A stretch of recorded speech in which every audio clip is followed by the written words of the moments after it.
Everyone, कैसे हैं आप सब। आई होप आप सब अच्छे होंगे और अपना पढ़ाई बहुत ही अच्छा से कर रहे होंगे। मैं आपके लिए लेकर आ गई हूँ एक्सरसाइज 1.1 का क्वेश्चन नंबर 2। जिन बच्चों को ये क्वेश्चन परेशान करता है तो आज इस वीडियो को देखने के बाद बिल्कुल परेशानी खत्म हो जाएगी। जी हाँ बच्चों, आपका परेशानी अब खत्म होने वाला है। बस ये वीडियो देखिए और मन लगाकर इस वीडियो को देखिएगा। स्किप बिल्कुल मत करिएगा। स्किप करिएगा अगर एक भी पॉइंट छूट गया तो ये क्वेश्चन आपको समझ में नहीं आएगा। ठीक है, क्योंकि आप लोग 10th क्लास के बच्चे हैं। आप मन लगा के थोड़ा पढ़ाई कीजिए, ठीक है, और देखिए कैसे बनाना है ये क्वेश्चन को। ठीक है ना। क्या है कि दर्शाइए कि कोई भी धनात्मक विषम पूर्णांक। अब कोई बच्चों को है ना कि धनात्मक नहीं समझ में आएगा, विषम नहीं समझ में आएगा, पूर्णांक नहीं समझ में आएगा, तो उनका तो बेसिक चीज यानी बरियार नहीं है। बेसिक चीज उनका बरियार नहीं है, बेसिक चीज उनका अच्छा नहीं है, इसलिए वो धनात्मक, विषम और पूर्णांक के बारे में नहीं समझ पा रहे हैं। ठीक है, तो उसके उन बच्चों को भी अब दिक्कत नहीं करना है, परेशानी नहीं है। आप लोग भी सैड मत होइए। इस वीडियो में हम लोग आप लोग को बताएंगे कि धनात्मक, विषम, पूर्णांक क्या है। ठीक है, मैं पूरा डिटेल्स में तो नहीं बता पाऊंगी लेकिन बता रही हूँ। ठीक है ना। देखिए, धनात्मक बोलने का मतलब कि कोई भी संख्या के आगे प्लस लग रहा है वो धनात्मक हो गया। ठीक है। विषम बोलने का मतलब कि एक होता है सम संख्या और एक होता है विषम संख्या। सम संख्या क्या होता है कि वैसी संख्या जो दो से पूरा पूरा कट जाए या पूरा पूरा भाग लग जाए उसे सम संख्या कहते हैं। ठीक है, लेकिन यहाँ पे सम न बात करके विषम बात कर रहा है बच्चा। तो विषम संख्या के लिए क्या होगा कि वैसी संख्या जो दो से पूरा पूरा न कटे उसे विषम संख्या कहते हैं। अब आ गया पूर्णांक। पूर्णांक है क्या कि पूर्णांक होता है कि देखिए जीरो। ठीक है, जीरो हो गया। अब इससे राइट साइड और इससे लेफ्ट साइड दोनों तरफ संख्या रहेगा। तो इस साइड रहेगा प्लस में, ठीक है, और इस साइड रहेगा माइनस में। ठीक है ना। तो देखिए, पूर्णांक बोलने का मतलब है कि प्लस और माइनस दोनों रहेगा संख्या। ठीक है ना, उसी को बोलते हैं पूर्णांक संख्या। अब देखिएगा इस क्वेश्चन को, ठीक है, ध्यान से। आपको क्या तोड़ना है, 6 + 1, 6 + 3 और 6 + 5 के रूप में तोड़ना है। इसको बनाने से पहले आपको समझना पड़ेगा। ठीक है, अब देखिए क्या करना है, लिखेंगे हल। ठीक है, हल में लिखेंगे माना कि संख्या ए बराबर, माना कि संख्या ए, ठीक है, ए संख्या मान लिए। अब क्यों मानेंगे बच्चा, क्योंकि हम लोग का चैप्टर ही है यूक्लिड विभाजन प्रमेय का, और यूक्लिड विभाजन का फॉर्मूला आप लोग को पता है और बता चुके हैं कि a बराबर BQ + R होता है। अब देखिए a पता कर लिए, अब आप लोग को BQ + R पता करना है, यानी b का भी मान पता करना है। तो देखिए लिखेंगे कि b, अब यहाँ पे देखें तो ये B और Q और +R इसके रूप में है कि नहीं है ये। ठीक है, तो B का काम कौन करेगा, 6 करेगा, और Q उसके साथ लिखा लगा हुआ है यानी 6Q हो गया। अब देखिए R के लिए भी लिखेंगे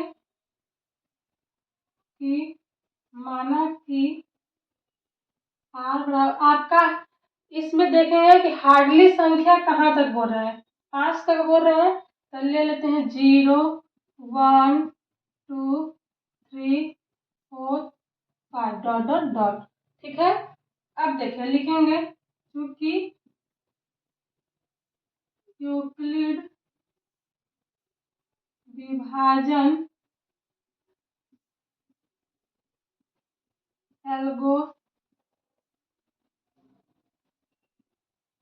एल्गोरिथम से, ठीक है, फॉर्मूला क्या बताए थे, a बराबर BQ + R, ये फॉर्मूला होता है। ठीक है, a बराबर BQ + R ये फॉर्मूला होता है। अब एक जगह पे a रखेंगे बी के जगह पे क्या माने बच्चा, 6 माने, ठीक है। और आर की जगह पे सबसे पहले 0 रखेंगे, तो लिखेंगे कि आर बराबर 0 रखने पर, ठीक है। अब 0 रखेंगे तो ये क्या हो जाएगा, ए बराबर 6 हो जाएगा, ठीक है। वैसे ही 1 रखेंगे, 2 रखेंगे, 3 रखेंगे, 4 रखेंगे, 5 रखेंगे। 5 तक क्यों रखेंगे बच्चा, क्योंकि लास्ट संख्या मेरा 5 तक जा रहा है, तो 5 तक ले लिया, ठीक है। और फिर वैसे ही फिर से a बराबर 6 प्लस 1, यानी r बराबर 1 रखने पर, ठीक है। r बराबर 1 रखने पर ये क्या हो जाएगा, a बराबर 6 प्लस 1 निकल गया, ठीक है। अब देखिए 6 प्लस 1 आ गया ना एक वैल्यू।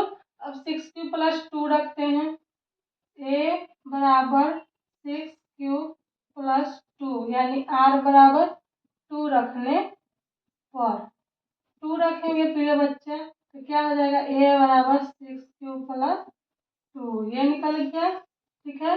अब देखिएगा a बराबर क्या रखेंगे, 2 रख लेना, अब 3 रखेंगे, 3 तो यानी क्या हो जाएगा, a बराबर 6 प्लस 3, यानी कि r बराबर 3 रखने पर, ठीक है। तो a का मान ये भी निकल गया एक। फिर a बराबर 6 प्लस 4 रखने पर, यानी r बराबर 4 रखने पर, ठीक है। फिर a का ये वैल्यू निकल गया एक। फिर a बराबर 6 प्लस 5, ठीक है ना। तो ये r बराबर 5 रखने पर। अब देखिए हम a 0 1 2 3 4 5 तक माने थे, हम सब रख दिए 5 तक। अब देखिए 5 तक रखने में हमें 5 गो मिला होगा वैल्यू, जैसे कि पहला वैल्यू, दूसरा वैल्यू, तीसरा, चौथा, पांचवा, छठा, मतलब 0 रखे तो, ठीक है। 0 से लेके 5 तक रखे, यानी 6 गो मिला है वैल्यू, ठीक है। हम इतना करने के बाद अब देखिएगा क्वेश्चन क्या बोल रहा है कि धनात्मक विषम पूर्णांक, मतलब कि प्लस भी रहना चाहिए और विषम भी संख्या भी रहना चाहिए।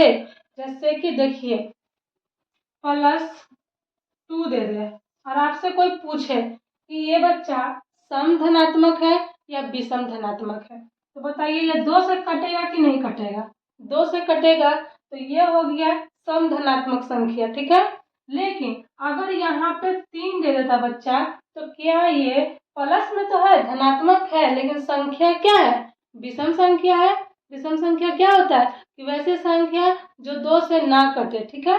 तो देखिए ये विषम हो गया, तो आपसे क्या बोला था कि धनात्मक विषम पूर्णांक ज्ञात करें, ठीक है ना। तो लिखेंगे कि अतः धनात्मक विषम पूर्णांक, अब धनात्मक विषम पूर्णांक खोज लीजिए इतना में, तो कौन कौन हो जाएगा, एक ये हो जाएगा, 2 तो होगा नहीं, 2 तो सम संख्या हो गया। देखिए 1 क्या है, विषम संख्या है, ठीक। 3 होगा, 3 विषम संख्या है। और 5 विषम संख्या, 4 होगा, 4 नहीं होगा, 4 क्या है, सम धनात्मक है, जो 2 से कट जा रहा है। लेकिन 5 देखिए 2 से नहीं कटेगा, 3 नहीं 2 से कटेगा, तो ये हो गया धनात्मक विषम पूर्णांक, ठीक है ना। तो लिखेंगे कि अतः धनात्मक विषम पूर्णांक 6 प्लस 1, 6 प्लस 3 और 6 प्लस 5 के रूप का होगा, ठीक है। यही आपका हो गया आंसर, ठीक है। आप लोग को समझ में आया तो कमेंट करें, अगर नहीं समझ में आया तो भी आप लोग